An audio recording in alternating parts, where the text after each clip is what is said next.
I'm curious about the on the sales side of it. Once you go into a market, you do this expansion, you increase the capability. Now, what are the conversations that you have with clients? Is it just, I mean, a lot of them are probably already your clients, but what is the next step? Do you go to them and say, this is what we have? Do you already have clients that are saying, well, once you're ready, this is what we're going to need? What is sort of the next, let's say the next 18 months look like once that facility comes into online?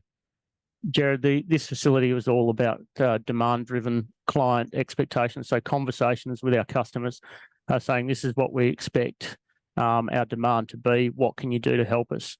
So that led our decision to transition to this new facility. And the next 18 months is continuing those conversations. They're talking to us about, we expect our long-term planning. These are the number of units that we expect or we need help with on the site, on each mine site.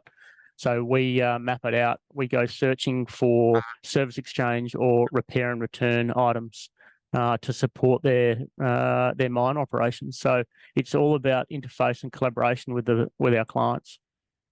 And I think just doubling down on what Phil said, Jared, the key to HE parts, regardless of division, is being brand agnostic. You can come to us for whether it's Komatsu, Caterpillar, trucks. We look at dozers. So in one instance, we could be solving a customer issue with a 930E wheel motor like we have behind us. In the same instance, we could be talking to them, assisting with Caterpillar trucks, dozer track frames, for example, from the dozer, from the Domex side.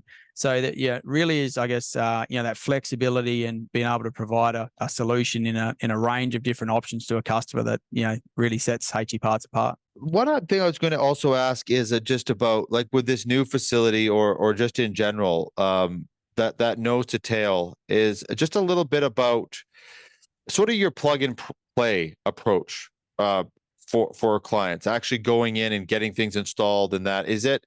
What's your approach? And I would kind of want to tie this into that. A lot of the mine operators, I brought it up on the other shows, but it comes up all the time in the industry now, is just they're limited on people. So they need companies like HE Parts to come in, work efficiently, but they also need, they don't have just excess amount of people to operate. So what's your approach and sort of your solution to that? Yeah, Jared, I guess it ties into our whole philosophy, and the origin of HE Parts is Barana. So it's sort of 50 years of innovation and providing mechanical solutions and meeting the problems for the customers. I'll give you a recent example. Is we're having discussions with providing full corner offerings. That is, normally you'd send a suspension assembly and a wheel group to site for a front corner, and then on site they'd need to join those two together and then install with on their trucks. So in conversations with the clients, they're looking at, can we remove that risk of joining those two items on site? We can do that because we've got the craneage, so it's less risk, and it's really a plug and play option from them, straight off the truck or the transport or the freight truck into the workshop, and in one corner off, one corner on, and the machine's back in service. So that's what we're trying to do, and develop those conversations further. And the idea there is to reduce the risk on site. Also reduce the need for human capital on site, because it's hard.